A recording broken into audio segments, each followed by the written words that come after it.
and welcome to NEMO's webinar, the Museum of the Future, Digital Transformation and Immersive Technologies.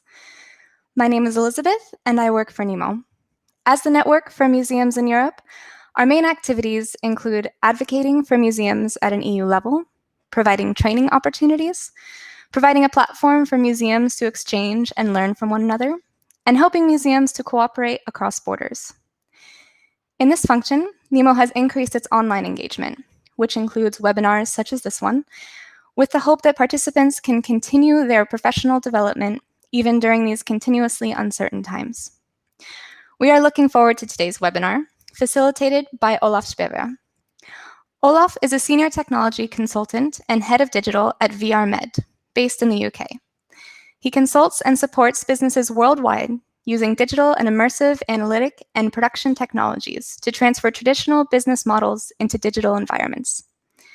This webinar will give an overview of the post-pandemic transformation concepts, where digital and immersive technologies can be offered as new services to engage and share experiences with visitors and create new alternative funding sources. At the end of the webinar, you will have the opportunity to ask questions in the Q&A round using the chat function. However, if questions arise during the presentation, feel free to also enter them in the chat function.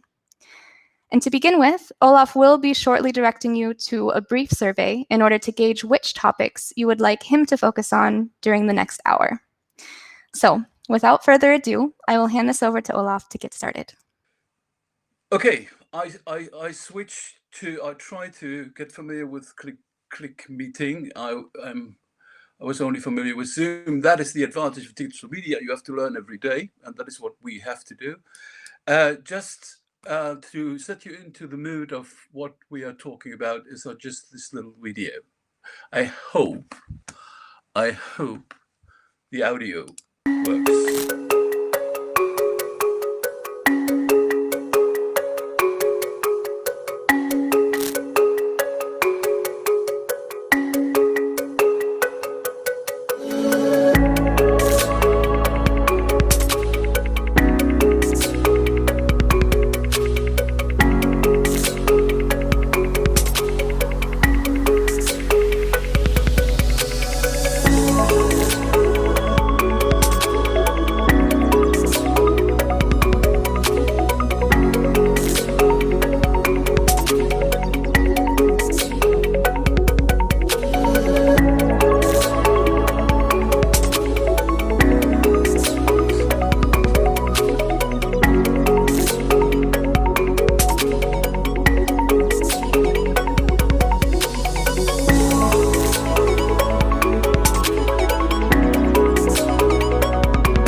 First of all, and Rebecca in Berlin, they organized everything. I'm here in the middle of nowhere. And yeah, I feel well having smart people behind me. Going through the presentation means, of course, we have to recap the situation. And the situation about what we stand is a kind of what I feel not only a technology problem, we have a kind of dilemma situation.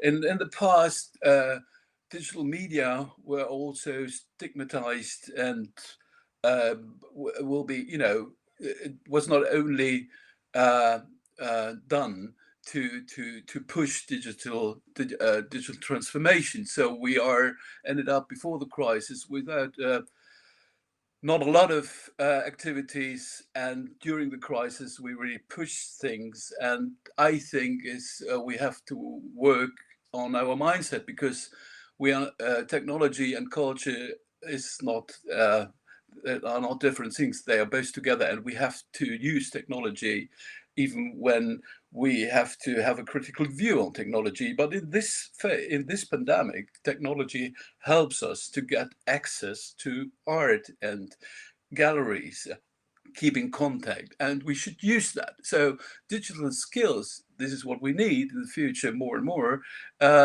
is what we need to work with everything we have. So 1 and 1 is not 2, it's 3. We are all together in that, and the technology is the culture people. So the museum is under pressure, and everybody who is in the team, the curator, the whole team, we all are under pressure, because the expectations are so high. The audience expect a lot of us, and technology is sometimes a bit tricky. The economy factor is very important. So how we get out of this situation? And I think we have to get back to what we are. Art, culture, and museum have a very important role to play, and technology is part of this. And we should combine all that. This is the attitude we should be open. Of course, technology is worldwide not for everybody. The access is not as equal as we think. A lot of there's still a lot of disparity. Who can access even an online exhibition, and we have to be aware of that we can't reach everybody with technology. We have to find new ways. We shouldn't be only focus on one way. We have to combine things to get all the people engaged we can really grip on. So the findings of the NEMO report, I think you know all that. The sad story about where we are, and I think we are in the middle of the second spike, and so we learn step by step. It's a kind of boiling frog effect, step by step, that we are not out of the woods in short time. So I guess all of you are familiar with the NEMO report, and I would urge you to dive into it, just to make sure that you are not alone with all what you are facing right now. So I don't want to trigger that anymore. I would like to focus on how responsible teams did react during the crisis, and how they find new ways. So of course they try to show everything what they have, the digital resources. So the blue area is what it's to make the best out of the asset you have. So because only a few percentage of the collections worldwide is online. It's amazing. So during the crisis, there was a push of getting these collections online. But of course, with this pressure, not in the way you wanted. But this was the easy bit. Let's say, oh, the decision is I have a collection, I put it online, I grab all the people who are able to do that. But the more important message is social media and special activities were also used, but in different ways and in different countries. So in Europe and in the Western world, let's say, there were more special activities. and we talk about that later. Social media was nearly everywhere, not in South America, funny enough, but social media was a very important medium to be engaged with people, and this is what we have to look at. So because of inhibitors, the reaction to the crisis was, let's be online. We don't know how, but let's be online. Let's be close to people. But there were not enough time to think about what else can I do, because there were, out of my view, out of our view, because we work a lot with museums group, there were not enough skill set to cope with the situation. So just a short video of a very funny campaign. I think you are aware of it. The Rijksmuseum in Amsterdam did on Instagram to engage with people during that time.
Okay, Paul, I just see that there are many questions. We will have a follow-up. We will have links after this webinar. We have a landing page, so we will stay in contact about the details. I will link you. I sent you the documents or links to the reports and everything else. So let's focus now on what we are up to here. When we look to the general industry, the heroes of the digital industry, we say, who had the benefits of all that. These were companies, of course, were really prepared for their digital business. Amazon, we know that, Microsoft and Apple, and even Netflix, there was a huge growth of those services because they are into it. They made it. And maybe we need to think about what they can do better than we do and adapt it to our culture business.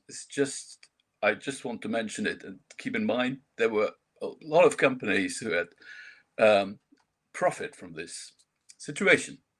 I'm not sure if everybody knows what we're talking about. Therefore, a short video about what is immersive technology, what we mean by that, and I will explain it later, but just a short video to just have a clue of the basics.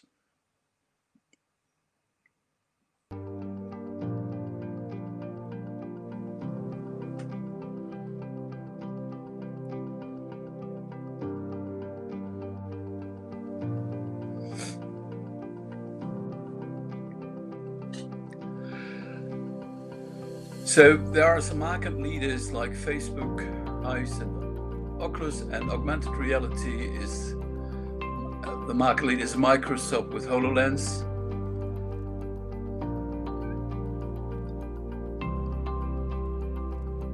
The difference is virtual reality in the moment is defined as closed shop. You have the goggle. Augmented is a see-through experience. And augmentation and mixed reality is a mix of both. My prediction is that in the future, we will only have mixed reality. We get the best from both platforms. HoloLens will be more virtual reality quality, and Oculus and Hive and all these VR approaches will add augmentation to it. In the last Oculus product, you can see already that we have a kind of augmented function in terms of you wear the goggle, but you can see through in a kind of grayish background what's around you. So we are not made for isolation. We need a switch. We need everything in one go.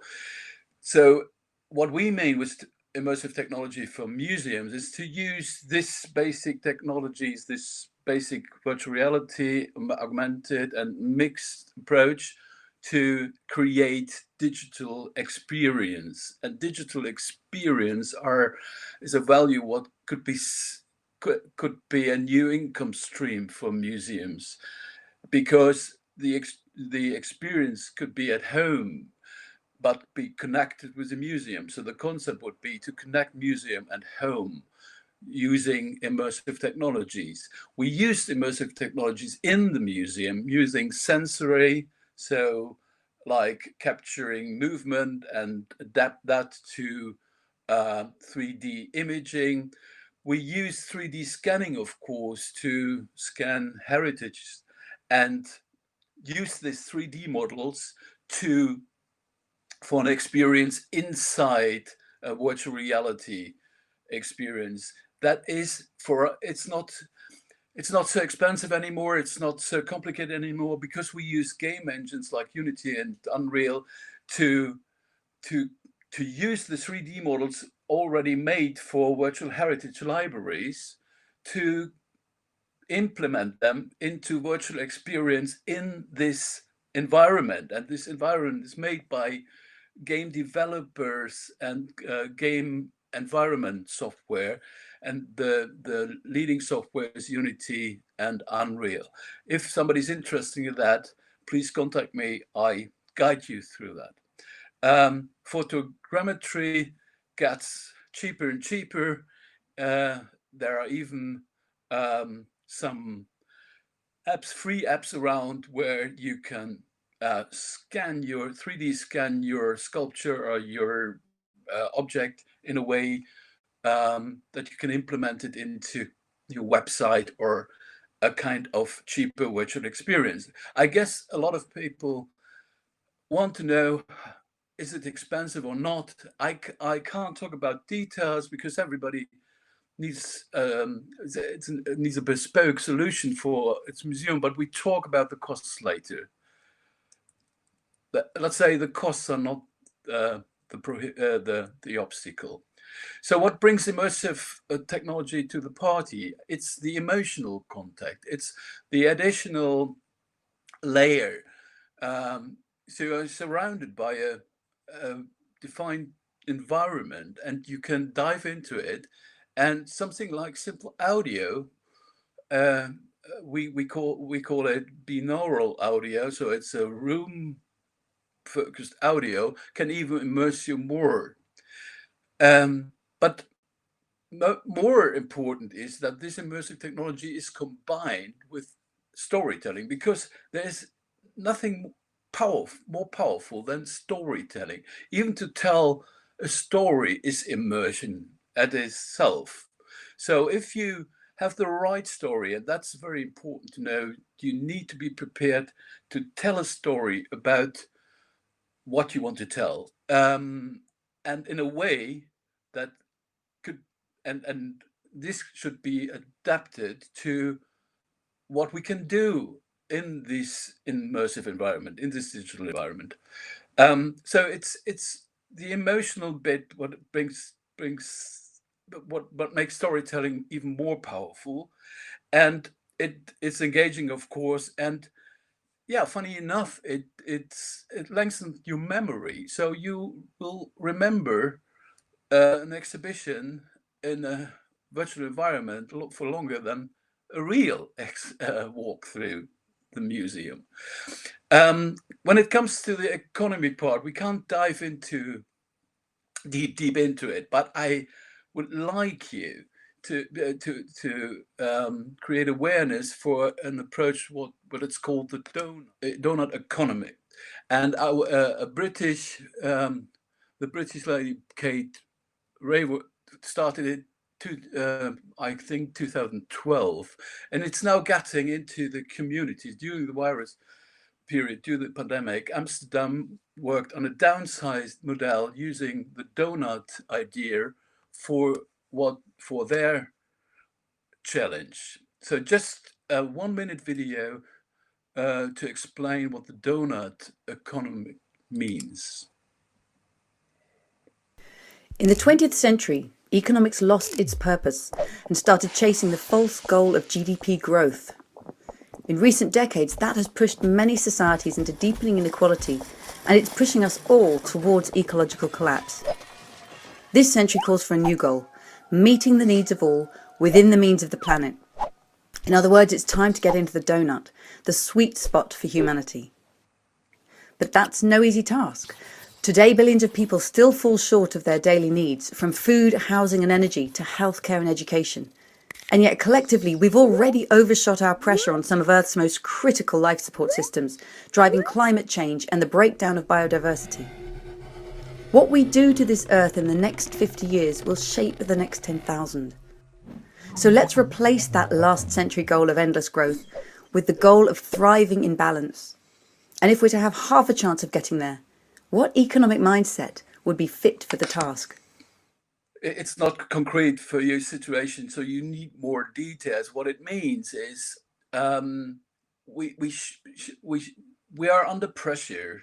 We are under economic pressure to deliver the right thing, to sell tickets, and to be engaged, and that all costs money. So we are really looking for different revenue streams, but we also have to look to a kind of adapting the expectation of what we want to target. Is it that we need to grow?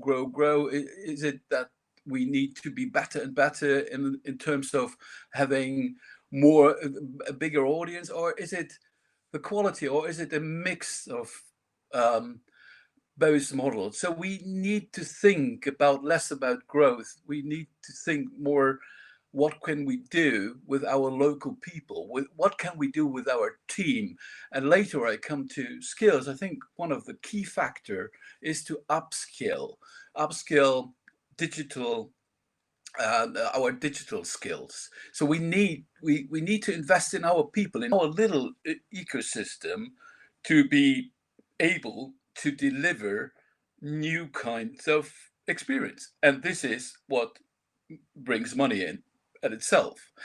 It's more, we have to change the paradigm. It's not about growth and bigger, and it's more about quality of life. And maybe you keep that in mind when you're thinking about new concepts and first brainstorming. It's not selling tickets. So the exhibition place is not the only place where we earn money. We are earning money in helping people to cope with loneliness and to train themselves, helping schools, and all that is a value. And maybe sometimes, and in some occasion, we need to charge somebody for what a museum is doing. It's not everything is for free, but when people see the connection to their daily life, they see the value, and the value comes from inside. It's not the growth what makes the value. So the challenge I see is to change the mindset, to use technology, to try to train yourself, bring in experts from outside, but try to build the know-how inside and grow the know-how inside your organization. And that is very crucial for, I think, for all what you need to do in the next months. I have no idea if you already work on your digital strategy. But let's recap. What do we need for working with digital, even digital technology, the simple technology and the more sophisticated technology? It's all about storytelling. So we need to tell a story.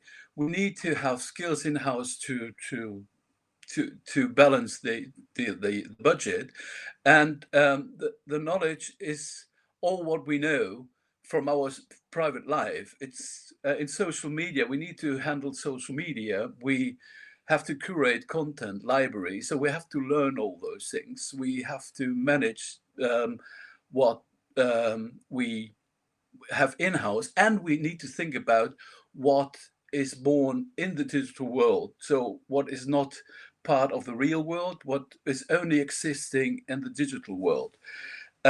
Intellectual property and legal, there must be somebody who have an eye on that. But most of all, it's learning to work with the right tools. So set up workshops, train your people and train yourself. And all in all, it should be a digital thinking, a more an open-minded across the whole organization. What can we do? What kind of assets we have we can transfer into the digital world.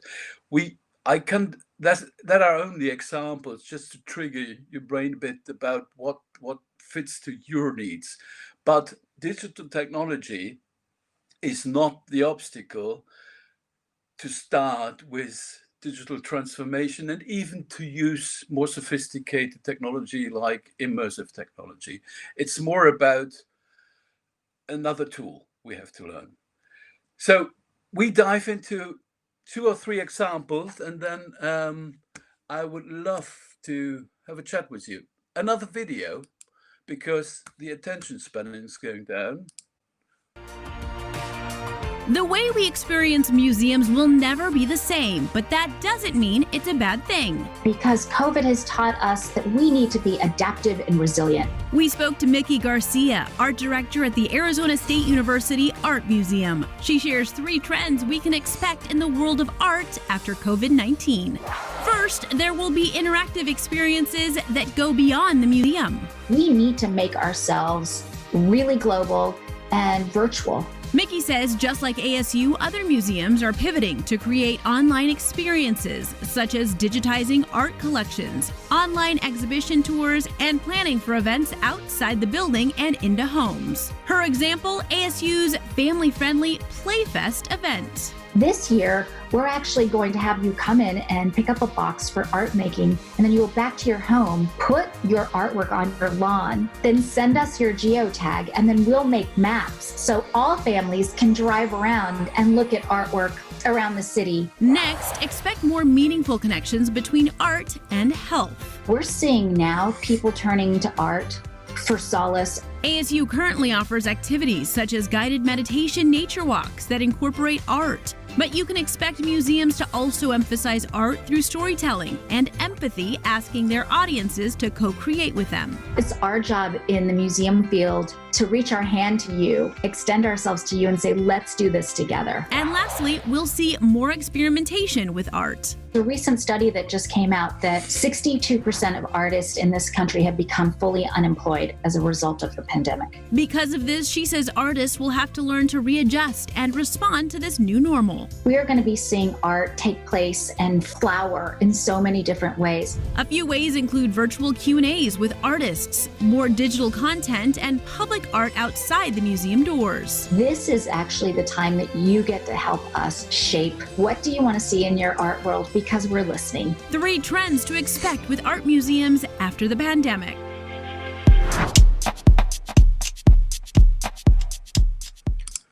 Okay, I have to hurry up to be able to answer your question. I would love you to just dive in 2 or 3 immersive projects just shortly, just to have an idea of what I'm talking about over the last 3 years. Of course, these are projects from bigger museums, but as I said, we talk about the costs in a minute. So just let me show you two examples. Is the Viax from Bruegel. It's his wonderful painting, and then I will show you an application, art Plunge, and then we will look at the Tate gallery. And I do that as fast as I can just to win time for our short conversation. Or somebody stops me and says, it's better to talk, or are you up for another video? You know, I would love to have a feedback. It's webinars are old-fashioned, are they? This is a VR painting tool. It's a simple app, so you do not need a lot of money to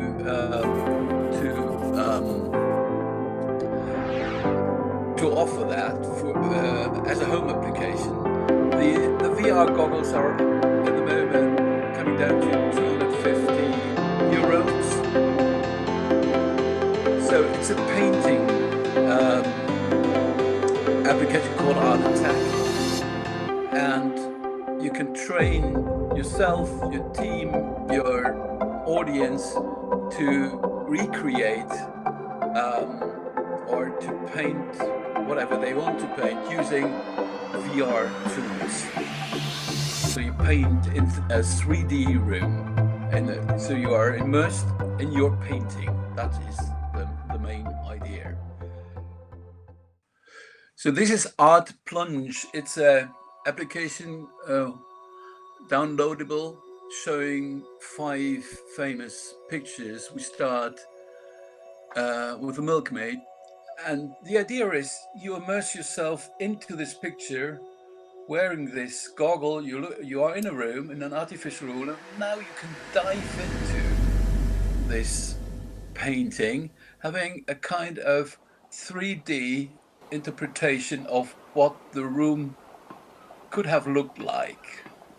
Of course, it's an interpretation, but it's art in itself, because it's an augmented way to look at art. So this is a gallery. You can download this app for, I guess, €1-2 or something, using it with the Oculus Rift, and you can immerse yourself, and that may trigger some ideas of what you could do in your gallery, whatever it is. It could be also a video. I will explain later the possibilities we have. I think we have endless possibility if you have the right story.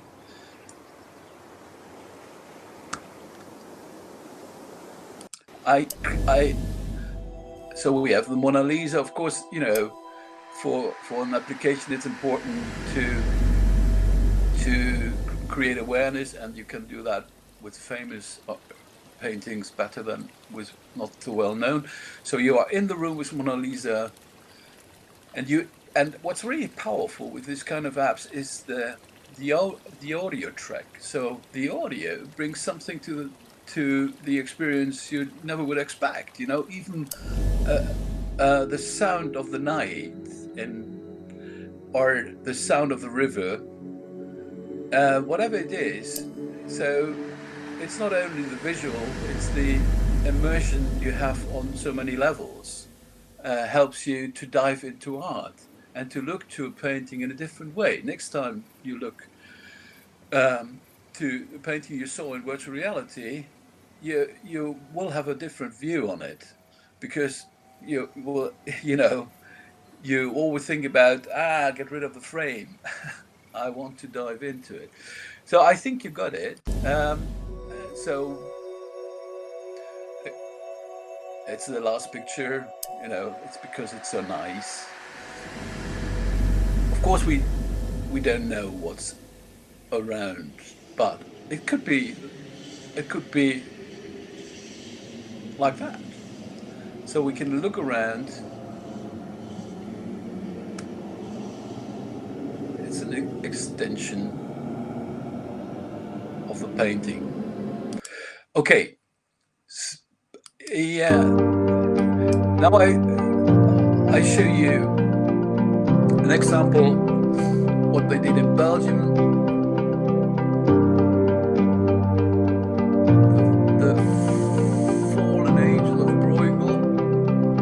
So you can dive into this picture and everything starts moving.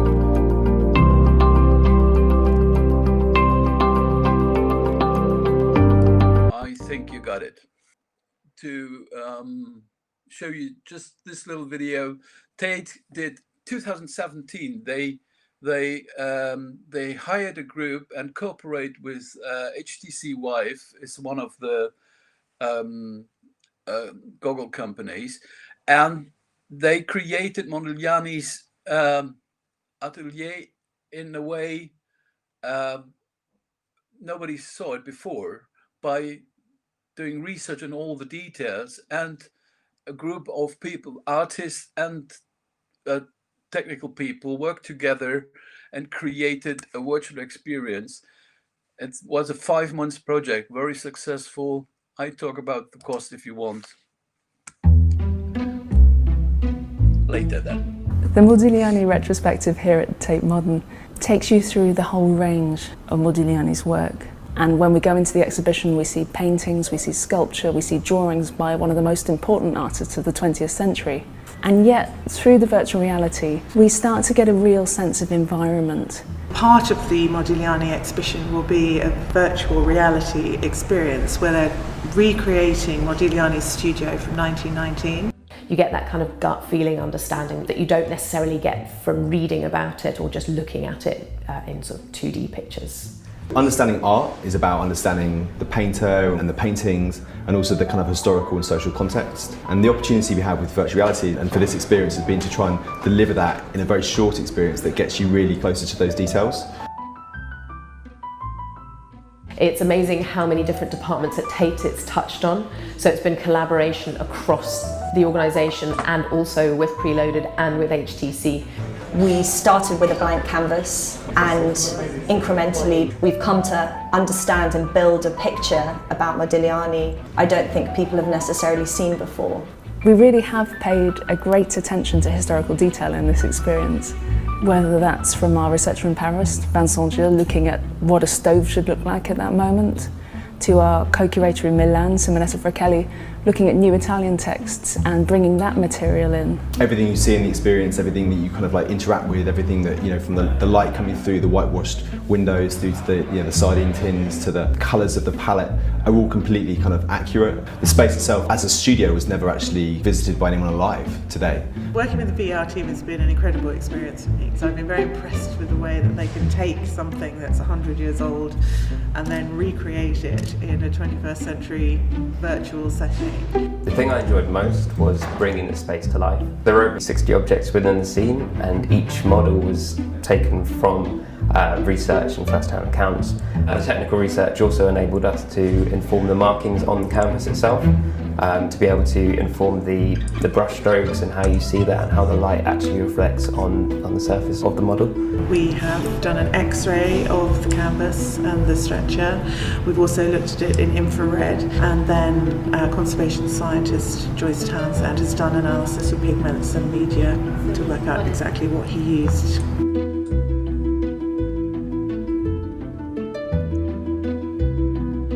The Ochre Atelier is an integral part of the exhibition. It does enhance the conclusions that you draw. The sort of forensic level of historical research that's gone into this can really offer depth and accuracy and bring something else to the table. This has been something really new for us, and it's been exciting to push those boundaries.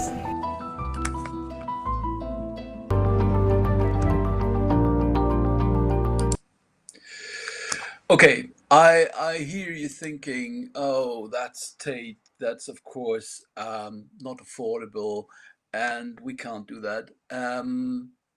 You know, that was 2017. In the meantime, the cost for virtual experience went down because the tools are getting cheaper and the knowledge is more standardized. But of course, these kind of experience are cost intensive because a Tate Gallery puts in, you know, a whole team to do the research. I think thinking about the right story to begin would be not to create such a complex project. Maybe you start just with walk through producing a video, a 360 video of your exhibition. And that would be a cost point of overall, let's say, exclusive the narration on the cost on your side, I don't know, but the production of a 360 video of 3 minutes or 5 minutes would be approximately between 4,000 and 6,000 euros. So it's not huge. And I think immersive technology attracts a lot of sponsors and a lot of people who want to do something special. So have that in mind when you think about don't be afraid about the cost side. I tell you, let's say 3 categories of budgets you have to keep in mind. You can start with a kind of video walkthrough, 360 experience, put that on YouTube. Everybody who has a goggle can look at visit with a kind of cardboard or headset, a VR headset, or use the navigation in YouTube and Facebook. You can already use a mouse to turn around and to watch a 360 video in a quality on a desktop, which immerses you, maybe not on the same level, but close to it. It's a step before. And then the next step could be to work together with headset manufacturers like HTC, Oculus, are endless a lot of possibilities, and we help people to get in contact with industry partners to make that possible. So you can reduce your budget, your first budget for immersive project, realistically to 20,000 euros. The next level of project would be between 80 and 150,000. And that would include 3D modeling, so an artificial world like you saw in the videos before. So what the difference is between video and 3D, you have to recreate reality, 3D model a reality, and therefore you need 3D artists. But during the crisis, they all work from home. They are happy to work on those projects. It's just the networking thing, bring people together, and you are able to create a project even with 3D modeling involved. So and the development of the story is the crucial part which triggers costs or reduce costs. So your story there, so the layout of what you want to do, with the knowledge of so let's say we would team up, you come with your story and we would help you to find an idea which match your budget, because we would recommend some technologies we maybe not so fancy, but with an impact that helps you to make your first steps. And I think Google Arts is not a bad thing to start with, because there are a lot of free tools you can use, like virtual tours. We didn't talk about Google Arts because I do not want to promote Google Arts in a webinar of 45 minutes, but we are open to help you to get started with Google Arts, because I think it's one of these things, if you're not sure what to do, you can play around with tools for free on their website, but you have to learn anyway. So it's a good way to upskill. So just a short recap: museums are important for society. You are important, and you need to know that, because people during that time cling to art as a place of resilience, to build up resilience. We do not, we can't cope with the situation without a balanced life, and art and what you guys are doing for us, it's more important than ever. So keep that in mind. You are important, and art and museums are important for society. It will need time to get back to normal, and we will have a different normal, a new normal, and we have to adapt to it. So anyway, digital skills is what we need to be in touch with people, and we should remind that. And use feedback channels of your audience just to do the right thing, listen, what do they want, and come up with your team with your own stories, and then you mix everything to affordable or to a possible project, because you know what you are able to get out of your team, and you know who could be interested to support that. The skills, well, I talked a lot about the skills, the values. So I don't know what kind of assets are in your library, but you will know, and you throw everything on the table and team up. That is, I think, I should start with a workshop, bringing an external expert, a technical expert to the table, talking about a concept. Is that possible to transfer it in a way we want to? What are the costs? And then you find the right channel and the right financial source to do it. And keep in mind, growth and the old idea of economy, maybe it's not the best guidance for this situation right now. So thank you, and waiting for your questions. Elizabeth? I hope she's there. I think she fell asleep.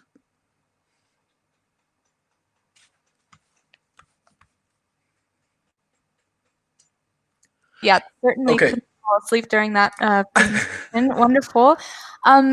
If you would like to, I've been collecting the questions that have been submitted through the chat. If you see the public chat, then on the right-hand side, you'll see facilitator chat where I've collected all the questions, but I'm sure there's going to be many more coming through in the next couple minutes. So if everyone can continue submitting your questions. And maybe, Elizabeth, maybe it would be more entertainment if you can read the questions to me and we talk about that. Yes, sure, of course. I mean, I can read a selection. Yeah. Yeah, let's see here. So from Antrola, and I'm sorry for mispronouncing some names here. We have, what do you believe about museums which don't have the money or sponsors in order to adapt these techniques and skills? And also, some museums work with specific materials like fairy tales and not objects. What is your opinion about these museums and which don't have the exhibitions and objects to provide? I think you have the object, you have the story. The story is the beginning of everything. So you have a story, and that is already immersive, because telling the story immerses people, your audience, into a world you're telling. So what I repeatedly said, money is not an obstacle, technology is not an obstacle. You have to you think about how to adapt this story, and there are so many ways to do that. So I think the cheapest way for you, without spending money, just signing up to Google Arts and follow the tutorials on Google Arts. You don't need anybody for that. So just yourself and your team. And in Google Arts, they introduce you to, for example, a virtual tour tool.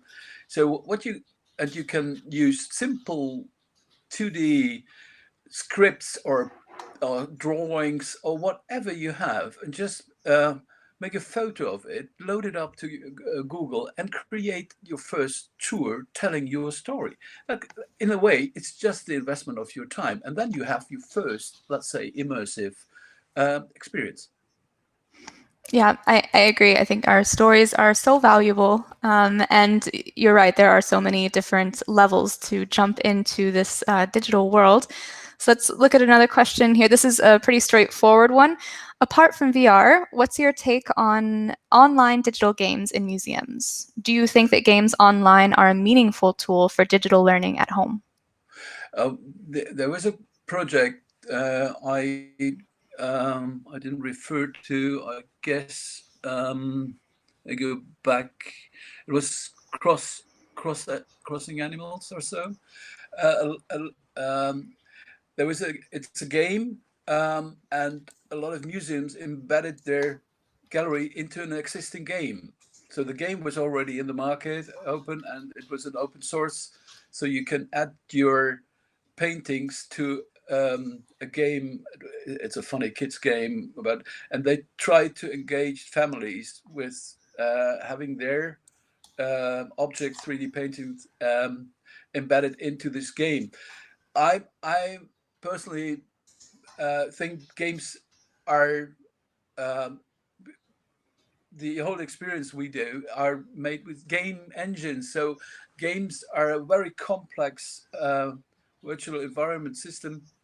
And personally, I think game is a way to engage families or special target groups. You have to analyze that, but it's not the only game. We struggle a bit as virtual reality people to deal with games, because people wouldn't take us serious if we would talk about games, But honestly, the back engine of everything we do is used by the game industry first, because they developed it and they brought it down to an affordable cost factor that we can use to create other experience. So I don't know if I could answer the question precise enough.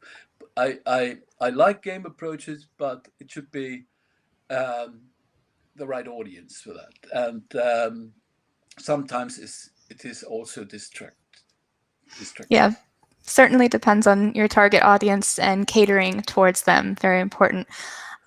So a few more questions here from Simona. This is a nice one. What do you think about the ability of augmented reality to promote people's health inside and outside the museum? We come from the health sector, so we did a lot of health application.